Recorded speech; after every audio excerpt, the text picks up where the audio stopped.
Hello everyone, welcome back to the channel. Today's video is going to be going over our current mining facility. This is an update video.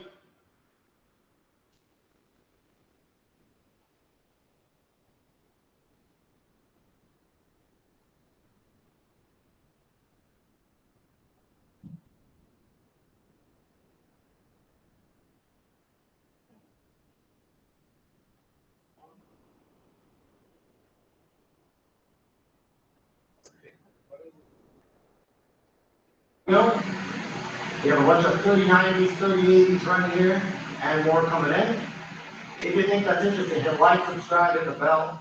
Don't forget to go to our other social media accounts like BitChute, Rumble, Parler, Gap, Minds. We're off on YouTube.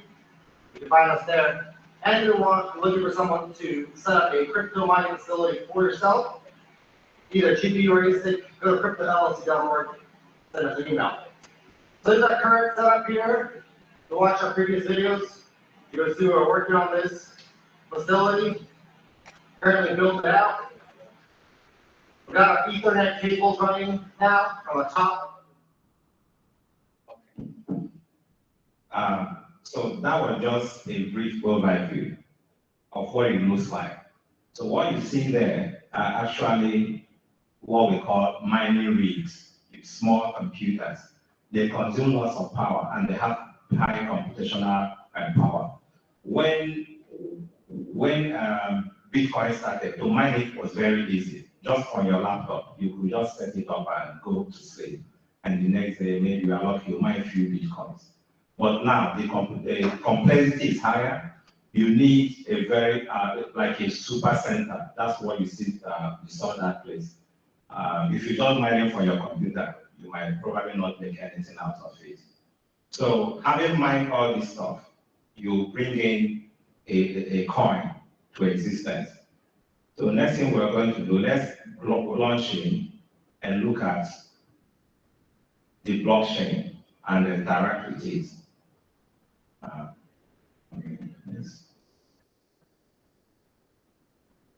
Okay. So I just go to an Explorer. Stay there.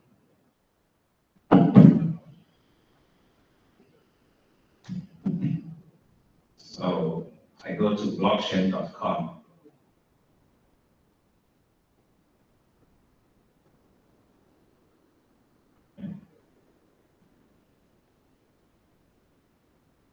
So this is called an Explorer. What it actually does is it gathers all, it has a database, MySQL, PostgreSQL database, where it uses API, get into the blockchain, gather all the data and store it in its own database. So you can come in and interact with it and look at it. So we'll go to the Explorer here.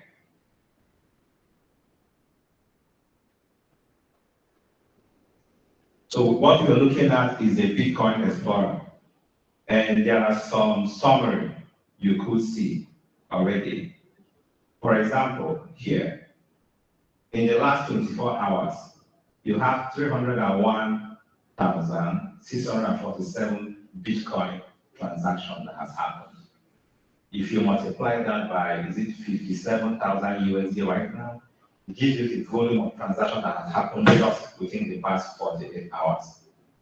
And you see what the price is. So look at the interesting part. We talked about blocks. In this column, where we have the latest block, we'll see heights. Under the height we are now is 711,963 blocks. That's how many blocks have been formed since 2009, when Satoshi made the first, mined the first Bitcoin and got his 50 Bitcoins. So right now, it is here. And it takes an average of 10 minutes to add a new block, on average of 10 minutes. And there is reason why there's a lag. Because for a block to be added to the chain, When the miner gets it, he will first broadcast it to all the networks. And they'll have to verify, is this correct? What are they checking? They look at the timestamps. Does it flow with what we had before? They might go 3, 4 blocks below and check whether they're all correct. And if that happens, everyone will have a consensus. With that consensus, it will now added to the block. So an average of 10 minutes, each block is added. So let's go ahead and let me take this block here, the one I added 1 hour ago. Let's look at some information on that. The first thing we could see, who mines this block? Now, these miners are known, like the corporate miners. I told you it's becoming more difficult now to mine. So what you have sometimes, you have some miners that come together, have a more powerful and computational machine or rig with which they can mine. So we see this ant pool. Let's open that. Here we have the size of this block. It's about 1.1 megabytes. Now this is the block and Bitcoin blockchain. On that Bitcoin blockchain, each block size is roughly 1 megabyte, about 1024 bytes. So all those data are there. So let's open it and see what happened with the ant pool block. I open that. Okay, I showed you a diagram of hash. When information is hashed and produce a key. So the first thing we see here is the hash. If I copy this hash, with this hash, you can put it in any explorer that can go to the Bitcoin blockchain. It will pull up this transaction. So for every single transaction on the Bitcoin blockchain, it generates the hash for it. And here's the number of confirmation. What this is saying is 5 blocks confirm this. So this block we are in, this one I had in 960 is 1. It made the confirmation. Then apart from it, 4 other blocks below confirmed it. You see, it's live. What we're saying is live. So it went 1, 2, 3, 4. Oh, we are all correct. Okay, that's fine. No need of keep going down the tree. And they'll add it there. So, and then we see that timestamp server we're talking about is there when this thing happened. And of course the height of it, and who mined this. For this particular one is ant pool. And in this particular block, we have 887 transactions. That's what's stored in this particular block we are looking at. This is the difficulty level. What it tells you is how difficult it is to mine this. So when the difficulty level goes up, it's more difficult to mine. Sometimes, if the network is slow, not much transaction going on, it can be lower. But when you have serious transaction going on, the difficulty level goes up. That's why you need a powerful computer. In fact, ASIC, they use a computer that have the ASIC microprocessor. Those are the ones now that are quite fast on it. I think those are the important things we want to see. Okay, you have the nouns. Each time you mine a block, the noun is increased by 1. It's a mechanism to just show where something is in the position. So now let's look at the actual transaction that happened here. Now see, this miner, he got how much? He got 6.29 Bitcoin. That was what was paid for this mining. And the fee, okay, 0 here because he created a new block on that. And this was the output. That's what he made out of it. And you can then keep going down and see other transactions that happened there. He told us there are 400 and some, about how many transactions again? We have 887 transactions inside this block. You can actually go here and start looking at them. Look at it. These are different transactions. And this one, we see the hash, and it's, okay, let me explain this part. You could see, this person has about 8 Bitcoin here already. And from here, he transferred about 0.3 something to someone. So to do this, what he does, he takes that 8 Bitcoin, let's say you want to send 0.39 to somebody. If we take it, split it into two. The amount you want to send and the balance. If you send the amount you want to send to someone, then send you back the balance as change. That's what happens. So we can also see other interesting thing here. Let me come back to. Okay, here is the mempool size. The mempool. The cost of transaction at any time t in Bitcoin blockchain, it varies. Sometimes it might be very low, sometimes it will be very high. So if you're trying to make a transaction, you want to gauge how much will it cost you. You can come here and take a look at it and do some calculation with it. You see, about 6 p.m., we have so many transactions in the memory pool. There are plenty of them. So if you had made transaction like about here, you will pay more, a little bit more than somebody that made it, say, at this point. So looking solely the graph, you will actually know when is a good time to make certain transaction. This 9 p.m., this is our local, 6 p.m. our local evening.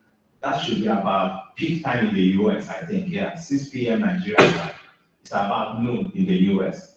So probably by then, most people are already out doing some transaction. And you can see what the mempool looks like here. Now, let's go and look at the live transaction going on. Now look at here, you see, look at this hash. They're just coming in. Somebody just made a transaction of 200, no, this is the value. This is the number of Bitcoin that was transacted. Look at it, you can see it's coming in real time. Now let's see what will happen. This one that has it gone into the blockchain yet? Let's find out. I've opened this. That's the hash of this transaction. Yeah. Okay. Now it's quite interesting.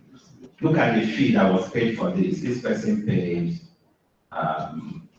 look at it, by 00. It's quite low though.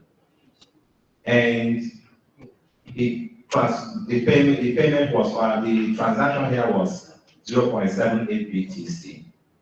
And here it says unconfirmed. You can see. So the transaction has been made, but it has not been confirmed yet.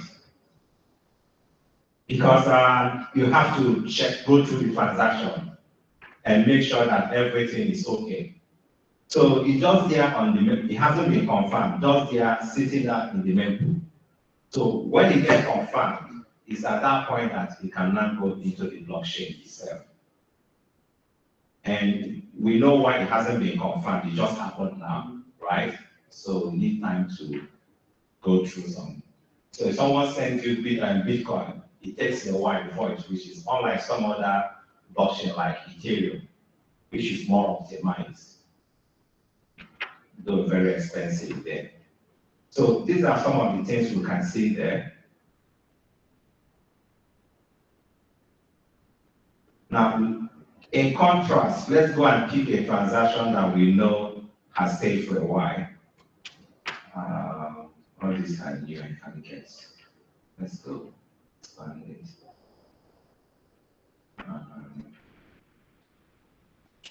Yeah. 49. Let's pick this. Let's see. Oh, it's still unconfirmed.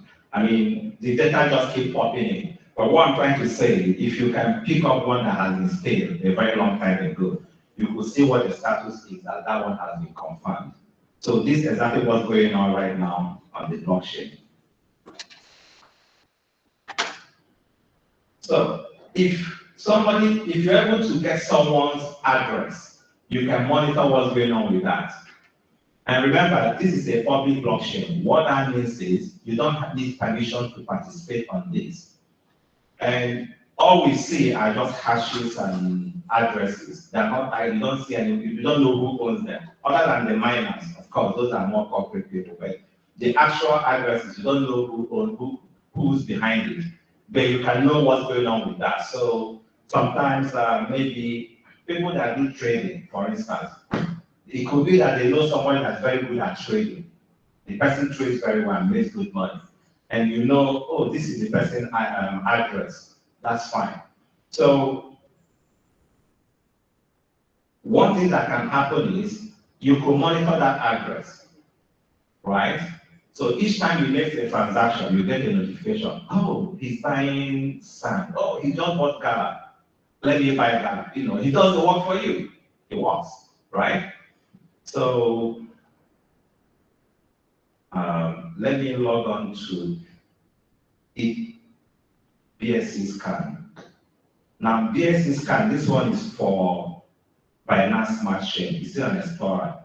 But why I want to use this, I think I have an account on this. Well, yeah, you can see, look at this transaction here. There's an eye around it. I can actually watch it. Okay. I logged in.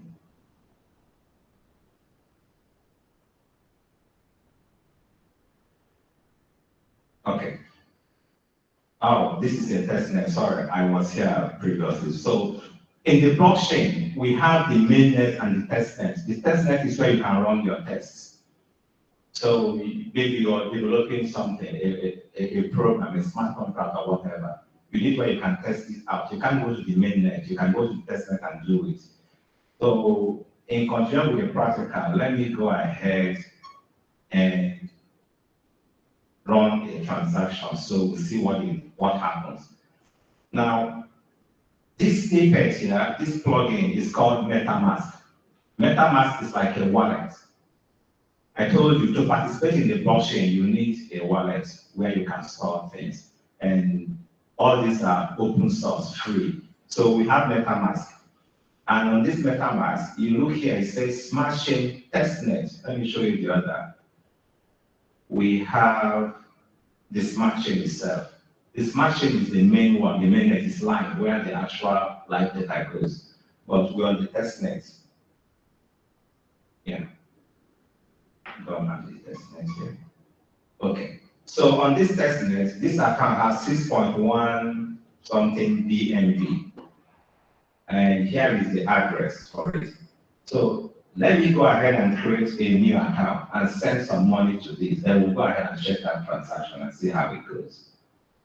So I'm going to come here.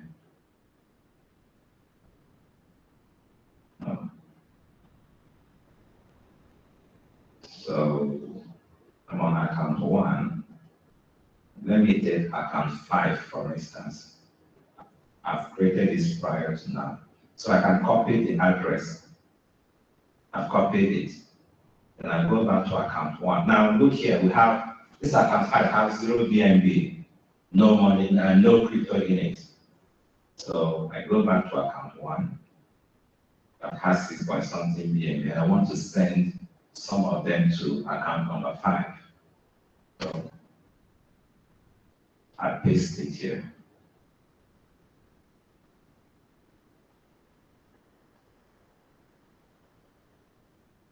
Okay. So how much do I want to send? 1 BNB will be okay. Send 1. Here, the gas price and the gas emission, this is where the costs happen. Let me say a little bit about this thing. So if the network is very busy, miners will look at who is paying premium. I need more money if I can mine your data. So if you want your data to go faster, you pay more gas, right? But that's the essence of the main pool. When it's very low, you pay little gas. They say, well, no much work to it. Let me mine it for this small money you just said. So that's what that happens here. So I just say next. It asks me, hey, you want to send this? You sure this is what will cost you? I say, yeah, they're all fine. Go ahead, confirm.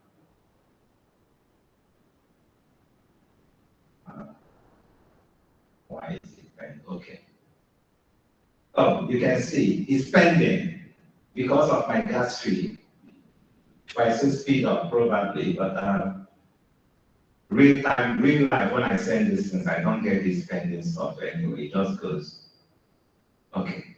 You can see my account remain 5 point something now, which means one has gone. Let's go and verify that. I go back to account number 5. Or let me not go to account number 5. Let's just say somebody send you, say, hey, I've sent that Bitcoin to you. You say, okay, but I've not got it. No, I've sent it. Okay, no problem, I'll go check. So let me go, that account number 5. Let's go to the testnet and check. Say, hey, testnet, did somebody send anything to me, even that I've not got it? This is account for number 5. I'll search. You see, it was 0 before, but it's now 1 BNB. And when it happened 58 seconds ago, that's how honest, that's how open the blockchain is. You don't need, you see, in a traditional system of transfers, where you have, let's say, a banking institution, you have to trust the bank to do this stuff. You go to bank, you deposit your money. You trust they will do it, and you go 5 minutes later, you don't have that trust, right? In the blockchain, it's removed completely. Trust is built into the system. That once you say do that, it goes in. And you remember, you cannot reverse it, it doesn't reverse. So it works. 58 seconds ago, this transaction happened. And look at the fee that was charged for it. So back to the MetaMask. Here, I want to check account number 5. Here, account number 5. Boom, 1 BNB has entered. So we just participated on the blockchain. No KYC, nothing required. It's a decentralized system. Let me say a word here. Even though we have the decentralized system, sometimes you have what we call centralized exchanges, CEX. What they do is they try to be more like a go-between for transactions. So for you to register with them, they'll do you KYC, which is part of regulatory authority now. They do your KYC, they want to know who you are. Some of them you can come without KYC, but you'll be limited. You can only transfer so amount of Bitcoin. But once they know who you are, you put all your data, then you can do more. So example is, there are so many exchanges. You have the Binance and Gate.io, lots of them. But for this one, the decentralized one, you don't need anything. All you need is your wallet. And in the course of this our program, we'll show our students how they can build their own wallets. There's something that happens in this.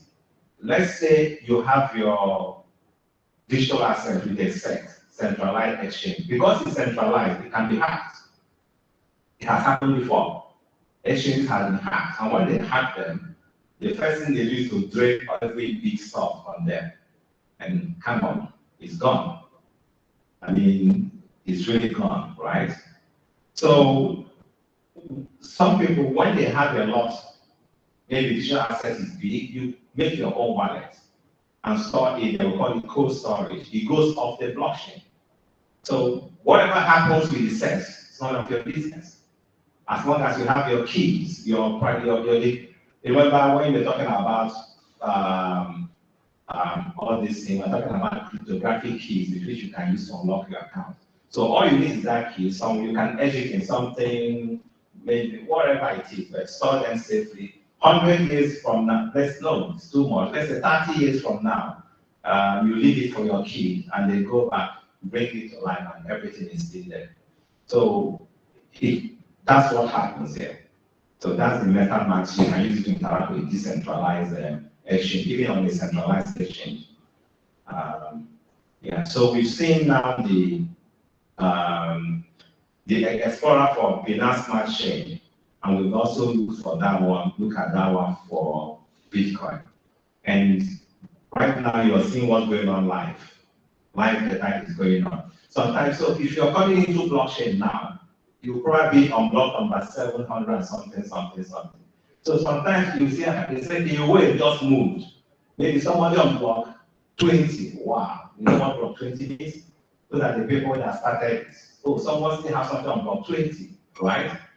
And probably that time, there's this story about one guy. that sold, sorry, I don't have the actual number, but he bought pizza. You know, he has some Bitcoin and nobody to take it. He don't know, it was useless to him, so he used to buy pizza. And he ate pizza with the whole Bitcoin. If he had,